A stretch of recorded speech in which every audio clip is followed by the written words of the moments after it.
আপনারা সবাই জানেন যে আমাদের স্বাস্থ্য ব্যবস্থার চিত্র অত্যন্ত ভয়াবহ। একদিনের সৃষ্টি হয়নি, বছরের পর বছর, যুগের পর যুগ অবহেলার জন্য আজকে আমাদের স্বাস্থ্য ব্যবস্থা একেবারে ধ্বংসের দ্বার প্রান্তে এসে দাঁড়িয়েছে। এখান থেকে মুক্তি পাওয়ার জন্য আপনারা শুনেছেন আমাদের নেতা বর্তমান প্রধানমন্ত্রী জনাব তারেক রহমান উনি বলেছেন যে আমাদের একটা প্ল্যান আছে।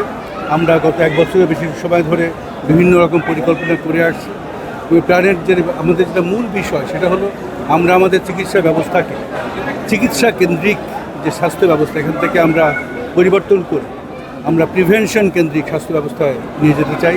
আমরা বাংলাদেশের প্রত্যেকের ঘরের দুয়ারে স্বাস্থ্য ব্যবস্থাকে আমরা নিয়ে যাব এবং আমরা এমন অবস্থা করতে চাই যাতে করে একটা মানুষ অসুস্থ হওয়ার আগেই বা অসুস্থ হওয়ার একেবারে প্রথমেই তাকে শনাক্ত করা যায় এবং তাকে চিকিৎসা আওতায় আনা যায়, যাতে করে আমাদের দেশে যে আউট অফ পকেট এক্সপেন্ডিচার যেটা এখন 73 থেকে 74%, এই আউট অফ পকেট এক্সপেন্ডিচারকে অনেক কমিয়ে আনা যায়। আমাদের যে হাসপাতালগুলো আছে এগুলো অত্যন্ত আপনার ওভারবার্ডেন, অকুপেন্সি রেট কোনো হাসপাতালের, ঢাকা মেডিকেল কলেজ হাসপাতালের 200 থেকে 300%।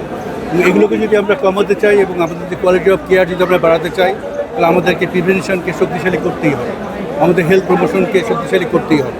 ওই জন্য আপনারা শুনেছেন যে আমরা অতি শীঘ্রই পর্যায়ক্রমে প্রায় 1 লাখ নতুন স্বাস্থ্যকর্মী নিয়োগের আমরা চিন্তা করছি। এটা পর্যায়ক্রমে করা হবে। আমরা স্বাস্থ্য ব্যবস্থা একটা আমূল পরিবর্তন আনব। আমরা মন্ত্রণালয় থেকে শুরু করে গ্রাসরুট পর্যন্ত যে স্বাস্থ্যের যে বর্তমান স্ট্রাকচার আছে, এই স্ট্রাকচারে যেসব পরিবর্তন আনা দরকার ব্যবস্থা শক্তিশালী করার জন্য, সেগুলো আমরা করব। আমাদের স্বাস্থ্যে বরাদ্দ পৃথিবীর মধ্যে ওয়ান অফ দ্য লোয়েস্ট এবং গত অর্থ বছরে আমাদের বরাদ্দ ছিল 0.78 বা 77% মতো। আমরা আমাদের নির্বাচনী ইশতেহারে বলেছি আমরা এই বরাদ্দ পর্যায়ক্রমে আমাদের যে জিডিপি, এই জিডিপির 5% নিয়ে আসবো। এটা একদিনে হবে না, আমাদের এগুলো পর্যায়ক্রমে বছরের পর বছর আমাদের বাড়াতে হবে। এবছর আমি আশা করছি যে আমাদের স্বাস্থ্যের বরাদ্দ অন্ততপক্ষে 1% বা তার কিছুটা বেশি হতে পারে। কিন্তু বরাদ্দ বাড়ালেই আমাদের চলবে না। আমাদের স্বাস্থ্যক্ষেত্রে সেক্টরে আমাদের এফিসিয়েন্সি গেইন করতে হবে। আমাদের দেখতে হবে যে আমাদের কোথায় কোথায় আমরা এফিসিয়েন্সি লুজ করছি। আমাদের করাপশনকে টেনে ধরতে হবে, করাপশনের লাগাম টেনে ধরতে হবে এবং এগুলো যদি আমরা করতে পারি তাহলেই আমরা একটা ভালো স্বাস্থ্য ব্যবস্থা আমাদের বর্তমান এবং ভবিষ্যৎ প্রজন্মকে উপহার দিতে পারব। আরেকটা কথা না বললেই নয়, আপনারা সবাই জানেন যে অনেক দিনের অবহেলার জন্য, এই স্বাস্থ্য ব্যবস্থা অবহেলার জন্য আজকে আমাদের সাধারণ জনগণের কাছ থেকে স্বাস্থ্য ব্যবস্থার একটা বড় দূরত্ব তৈরি হয়েছে, একটা অবিশ্বাসের সম্পর্ক তৈরি হয়েছে এবং এই কারণেই আমাদের দেশের অনেক রোগী যাদের অবস্থা মধ্যবিত্ত বা নিম্ন মধ্যবিত্ত অবস্থানে আছে, তারাও দেশের বাইরে চিকিৎসা নেওয়ার জন্য চলে যায় এবং এই কারণে আমরা প্রতি বছর প্রায় 7 থেকে 9 বিলিয়ন ডলার আমরা লুজ করি, আমাদের দেশ থেকে বের হয়ে যায়। তো আমাদের স্বাস্থ্য ব্যবস্থা যে ভালো হবে পর্যায়ক্রমে, তার অন্যতম একটা ইন্ডিকেটর আমি মনে করি যে আমরা এই 9 বিলিয়ন ডলারকে কমিয়ে আমরা কত বিলিয়ন ডলার আনতে পারবো ভবিষ্যতে, এটা একটা বড় ইন্ডিকেটর। এটা একটা আমাদের একটা বড় ইন্ডিকেটর।